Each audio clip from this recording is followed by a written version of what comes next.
A single dad applied for Janitor Job. The CEO's daughter ran to him screaming uncle. The receptionist laughed when she handed him the application. "Sweetie, this is the executive floor. Janitor interviews are in the basement. But I guess you found your way up here somehow." She said it loud enough for the 3 women at the front desk to hear, and they all looked at his worn jacket and the duct tape holding his left boot together, and one of them, a sharp-faced blonde named Madison Aldrich, actually pulled out her phone to take a photo before catching herself. The Halberton Industries headquarters rose 42 stories above downtown Chicago. A glass tower with a marble lobby that smelled like cold money and the white orchids the cleaning crew replaced every Monday morning. Danny Kovac, 36, stood at the executive reception desk in jeans that had been washed too many times and a button-down shirt he had ironed at 4:30 that morning on a board because his iron's plate had broken 6 months ago. He had not slept the night before. His daughter Hazel, age 7, had spiked a fever at 2 a.m., and he had sat in the bathroom with her until it broke, then made her toast and dropped her at his neighbor Mrs. Pavlik's apartment at 7 a.m. With a kiss on the forehead and a quiet promise, "Daddy's going to get this job, Bug. I'm going to get it." And now he was standing in front of 3 women in designer blazers who had decided, in the 4 seconds it took him to walk across the lobby, that he had taken the wrong elevator. "I have an interview." His voice was quiet. Even, he'd practiced not letting it shake. At 9:15. For the night custodial position. The job posting said to come to the 38th floor. "Oh no, sweetie, the posting is wrong." Madison Aldrich didn't even look at her computer. "Janitor interviews are with facilities, in the sub-basement. You'll want to take elevator C. The service one." A small smile. "Try not to get lost again." The other 2 receptionists giggled. The third, a woman named Priya at the far end of the desk, looked at her hands, embarrassed, but silent. The marble lobby was suddenly very quiet. A man in a $5,000 suit walked past without looking. An assistant carrying a tray of coffees stepped around Danny like he was a piece of furniture. Danny did not argue. He thanked Madison politely, turned, and walked toward elevator C, the one with the scuffed metal doors and the freight markings. He did not see the little girl come out of the corner office behind reception. But everyone else did. She was 6 years old. Brown braids, a purple cardigan with a unicorn embroidered on the pocket. She had been waiting in her mother's office because her mother, Eve Halberton, CEO of Halberton Industries, 38 years old, recently widowed, had a board meeting at 10, and the babysitter had canceled. The girl had been coloring at the corner table with the door cracked open. She had heard a voice she knew. She came out of the office at a dead run. "Uncle Danny." The marble lobby went silent. The little girl crossed 40 feet of polished floor and slammed into Danny's legs with the kind of force that only happens when a child has been missing someone for a long time. She wrapped both arms around his thigh and held on. Danny went still. Then he bent down slowly, lifted her up, settled her against his hip, and pressed his forehead against the side of her head the way you do when you have not been allowed to do it in a year. "Hey, Lily Bug," he said softly. "Hey." Madison Aldrich's hand was still hovering over her keyboard. Priya was staring. The man in the $5,000 suit had stopped walking. From the corner office doorway, Eve Halberton, CEO, board chair, $2.1 billion personal net worth, was standing very, very still. What Madison didn't know was that the man she had just sent to the service elevator was the brother of Eve Halberton's late husband. What none of them knew was that for the past 14 months Eve had been refusing his phone calls, blocking his emails, and instructing her assistant to mark anything from a Daniel Kovac as returned to sender, because she could not face him after what had happened the night her husband died. By Friday, 3 people in that lobby would be unemployed. By Monday, Eve Halberton would be sitting in a small apartment in Pilsen, learning what 14 months of stubbornness had cost a 6-year-old girl. But for now, Danny just held his niece tight and let her cry into his shoulder, and the woman in the doorway across the lobby finally said his name out loud, and the silence in the room had a shape to it. 11 hours earlier, at 10:47 the night before, Danny Kovac had been sitting on the bathroom floor with his sick daughter, and he had finally let himself think the thought he had been avoiding for 6 months, I cannot do this alone anymore. He had been doing it alone for 31 months. Since the day his wife Mira had walked out of their apartment with a suitcase and a note that said, "I cannot be a mother. I am sorry. The papers will be in the mail." Hazel had been 4. She was 7 now. She did not remember her mother's face without the help of a photograph, and Danny had stopped putting the photographs out. He worked 2 jobs, a forklift operator at a Costco warehouse from 5 a.m. to 1 p.m., and a delivery driver for a Polish bakery in Ukrainian Village from 3 to 8 p.m. He made $19.40 an hour at the warehouse and $14 plus tips at the bakery. Rent on the 1-bedroom in Pilsen was $1,475. Hazel's after-school program was $340 a month. He had not been to a dentist in 4 years. He had cracked a molar in October eating frozen pierogies too fast, and had pulled the broken piece out with pliers in the bathroom mirror. He told no one. His brother Michael had died 14 months ago. Michael Halberton, born Michael Kovac, before he'd legally changed his name when he married Eve and joined her family business, had been Danny's older brother, 3 years older. The brilliant one. The one who had gotten the scholarship to Northwestern, the EMBA from Booth, the corner office, the wife, the daughter, the life.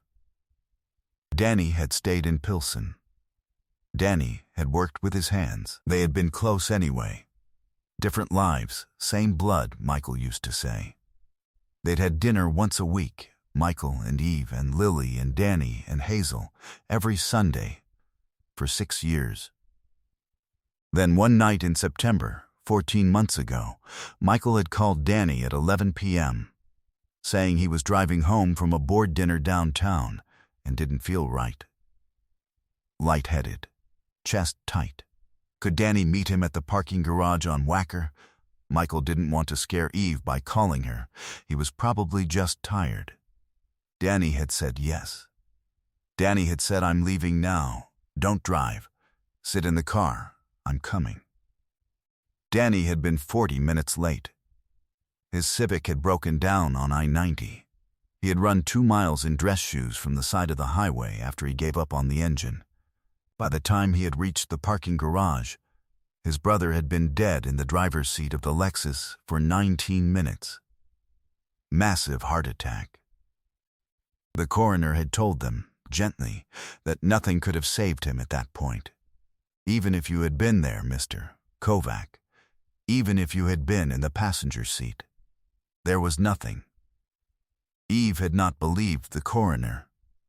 She had not believed Danny. She had stood in the funeral home 3 days later and looked at him with eyes that had been crying for 72 hours and said, quietly, in front of nobody, "Why were you late, Danny? Why?" And then she had turned away. She had not spoken to him since. He had called her, written her, knocked on her door in Lincoln Park 3 times. Each time the housekeeper had said, "Mrs. Halberton is not available." He had sent Lily a birthday card in March. It had come back unopened. Returned to sender in Eve's handwriting. He had stopped trying after that. He had told himself she needed time. He had told himself a 6-year-old would not forget her uncle. He had been wrong about the first thing and right about the second. At 10:47 the night his daughter was sick, sitting on the bathroom floor with a damp washcloth on her forehead, Danny had finally opened his laptop and looked at the night custodial posting at Halberton Industries. $24 an hour. Health insurance after 60 days. The full-time night shift, 10 p.m. to 6 a.m., which was when Hazel slept anyway, and when Mrs. Pavlik next door could watch her for $15 a night, because Mrs. Pavlik was 81 and didn't sleep either. He had not applied to Halberton because of Eve. He had been very careful to check. The night custodial team did not interact with executives. They cleaned floors 26 through 35, engineering, accounting, mid-level offices. Eve worked on 42. Lily was occasionally brought to her mother's office on Tuesdays and Thursdays when school let out early. Danny would never see them. He would clock in at 10 p.m. He would clock out at 6 a.m. He would have insurance for Hazel for the first time since she was 4. The cracked molar would get fixed. The after-school program would be paid for in full.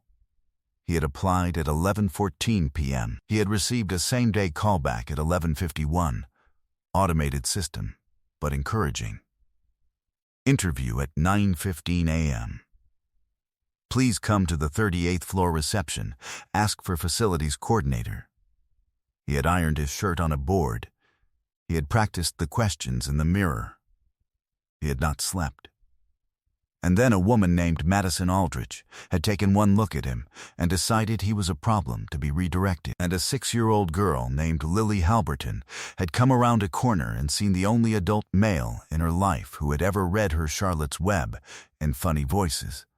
And the silence in the marble lobby of Halberton Industries had taken on a shape.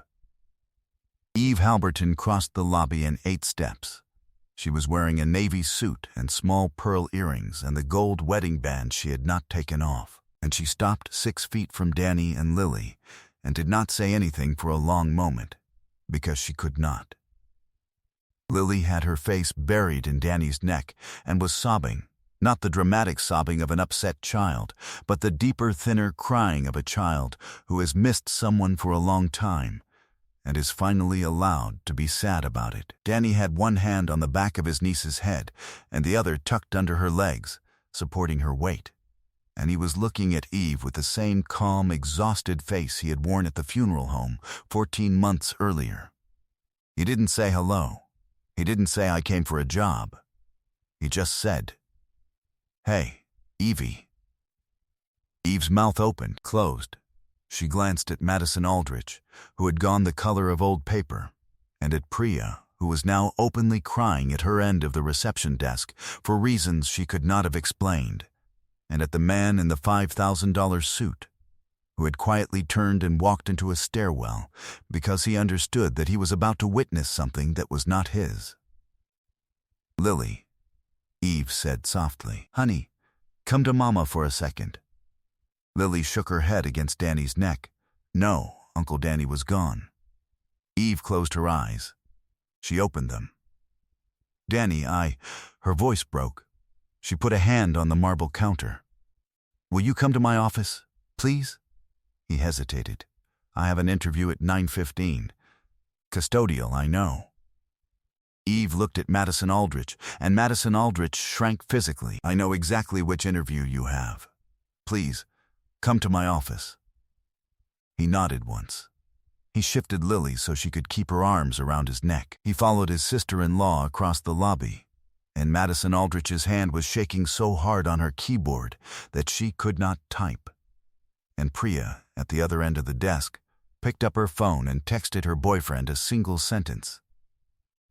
"I am about to watch a woman get fired." Eve's office was a corner room on the 42nd floor with a view of the lake. She closed the door behind them. Danny set Lily down gently. Lily refused to let go of his hand.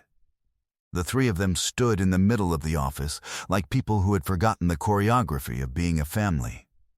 Eve walked to her desk. She did not sit. She put both hands flat on the wood and looked down at them for a long time, and then she said, without looking up, "How long have you been wearing those boots?" Danny glanced down at the duct tape. "About a year." "And Hazel?" "She's good. She's 7 now. She had a fever last night. That's why I'm a little tired." He attempted a small smile. It did not land. "Are you working 2 jobs?" "3. Sometimes. Why are you applying to be a janitor in my building, Danny?" He looked at her steadily. "Because it pays $24 an hour and includes health insurance after 60 days. And I needed a job where I would not see you. I checked the floor assignments. Night custodial does floors 26 through 35. I was not going to bother you, Evie. I want you to know that. I would have clocked in at 10 and clocked out at 6, and you would never have known." Eve made a small sound. She sat down hard in her chair. Lily climbed into Danny's lap. "You came to my husband's building," Eve said, "to scrub floors. At night. So you wouldn't bother me. I came to a place that was hiring. You came to my building. It is a 42-story office building in downtown Chicago, Eve. And I needed a job. And they had a job." His voice was quiet, but it had an edge in it now. He had not used the edge in 14 months. "I did not come here to confront you. I did not come here to make a scene. I have spent 14 months trying not to make a scene for you. The card I sent to Lily on her birthday came back in your handwriting. I stopped after that. I want you to know I stopped." Eve put her face in her hands. When she looked up, her makeup was ruined. "I owe you an apology that is so big," she said, "that I do not know how to start saying it. You don't owe me anything. I do. Eve, Danny, listen to me." She stood. She came around the desk. She knelt down in front of him so that her face was level with Lily's, where Lily was leaning against his shoulder. "I blamed you because I could not blame the universe. The coroner told me you could not have saved him. I knew it. I knew it the day he told me. I knew it the night Michael died. But I needed someone to be responsible, because if no one was responsible then, the world was a place where my husband could just die and nothing could be done about it. And I could not live in that world, Danny, so I made you live in it instead. I made my daughter live in it. I took the only uncle she had and She stopped. She breathed. "I am so sorry. I am so sorry." Danny did not say anything for a long moment. Lily had gone very still against his shoulder, listening. "I forgave you about 10 months ago, Evie," he said finally, "sitting on a bathroom floor with Hazel. I figured out that grief makes people do things. I figured out that you would come back when you could come back. I just wasn't sure if it would be before Lily forgot me. She didn't forget you. I see that." Eve was crying now in a way that was not pretty. She did not seem to mind. She reached out and took Danny's free hand, the one that wasn't holding Lily, and she held it in both of hers and pressed her forehead against the back of his knuckles. "I want you to come home to Sunday dinner," she said. "I want Hazel to come home to Sunday dinner. I want my daughter to have her uncle back. I want my brother-in-law back. I want my family back. Okay, okay?" "Okay, Evie," Lily, in his lap, said in a very small voice. "Forever?" Danny kissed the top of her head. "Forever, Lily Bug." The meeting that happened in Eve Halberton's office at 10:40 that morning was, depending on who you asked later, either the most brutal or the most necessary 30 minutes in the history of the company's executive reception team. Eve called Madison Aldrich into the office first. She closed the door. She did not raise her voice. She asked Madison 3 questions. How long had she worked at Halberton Industries? Did she know who the man in the lobby was? And had she ever, in her 4 years at the front desk, sent a candidate in business clothes to the service elevator without verifying their interview against the calendar system? Madison cried. Madison apologized. Madison said she had not known. Madison said she had been having a bad morning. Eve listened. Eve nodded. Eve said, in a very level voice, Madison, I want you to understand something. I am not firing you because that man is my husband's brother. I am firing you because I just learned, by accident, what you do to people you think don't matter. There are 41 floors of people in this building who you decide don't matter every single day. I have been protected from seeing it because I take a private elevator. I am not going to protect you from it anymore. Please, clean out your desk. Madison Aldrich's separation was effective at noon.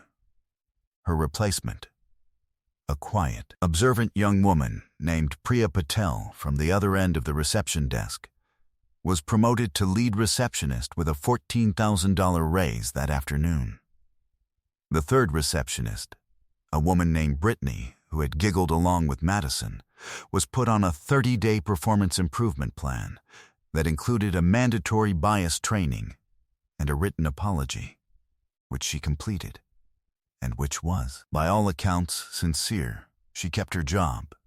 She told her friends later that the bias training had been the most uncomfortable 2 days of her life, and that she would never forget it. By Friday, 3 things had happened that no one in the Halberton Industries marble lobby could have predicted on Monday morning. The first was that Danny Kovac had been hired, not as a janitor, but as a facilities project coordinator, a role Eve created for him over the objections of her HR director by pointing out, calmly, that she was the CEO and that the position description matched Danny's actual 15 years of warehouse and logistics experience to a degree the HR director found difficult to argue with. The salary was $74,000 plus benefits. Danny accepted. He said he would not, however, take any role that paid more than he was qualified for. And he made Eve put it in writing that the position was real, that the responsibilities were real, and that he would be evaluated on his work like any other employee. She signed the document.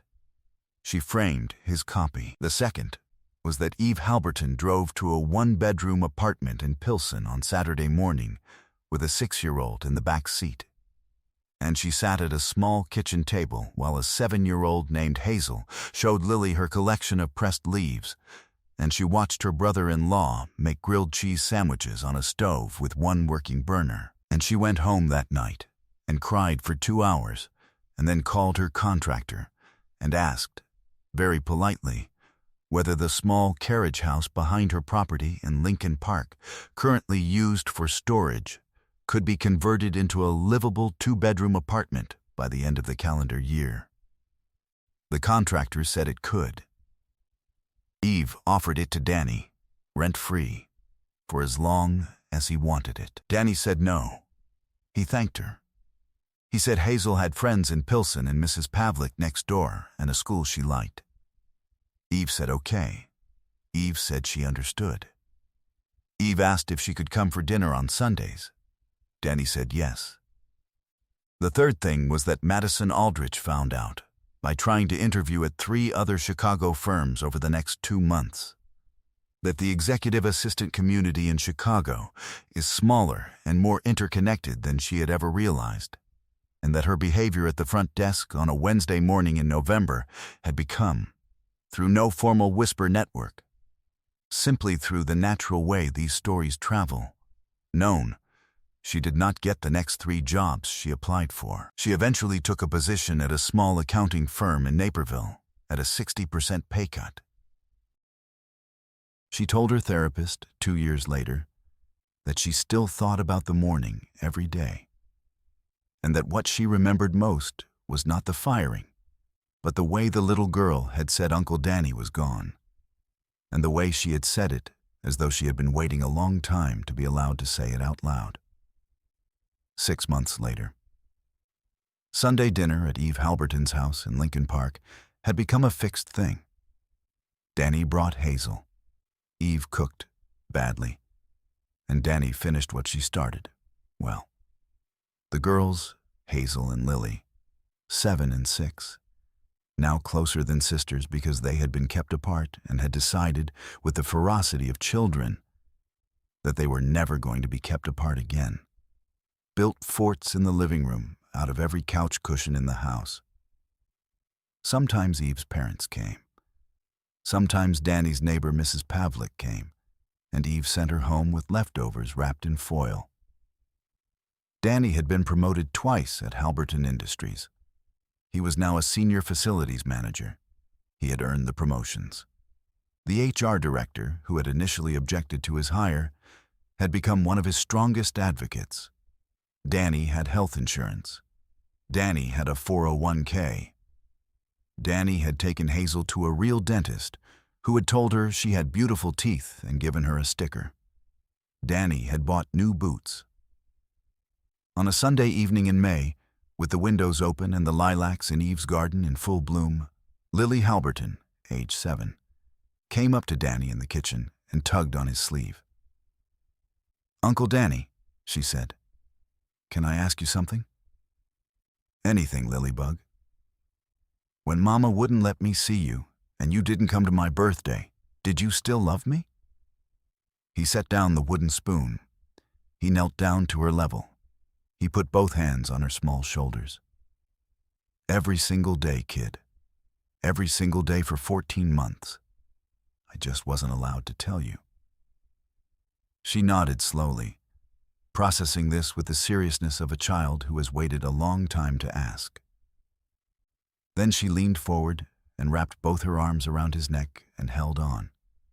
Just like she had in the marble lobby on the morning everything changed.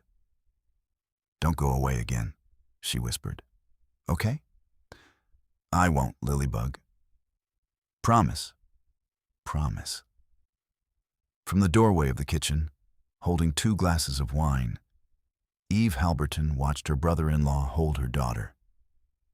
And she thought about how grief is a thing that comes for everyone, eventually, and how the difference between the people who survive it and the people who do not is mostly about whether they let the people who love them stay close.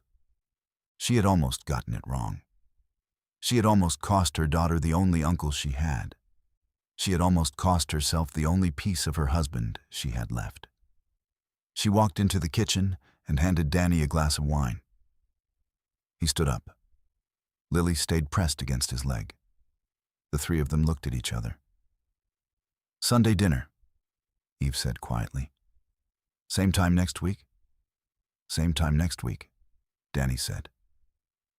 Outside, the lilacs moved in the warm wind, and Hazel called from the living room that the fort had collapsed and needed engineering help. And a man in new boots set down his wine glass and went to help his daughter rebuild it, and his niece followed him because she was not, ever again, going to let him out of her sight.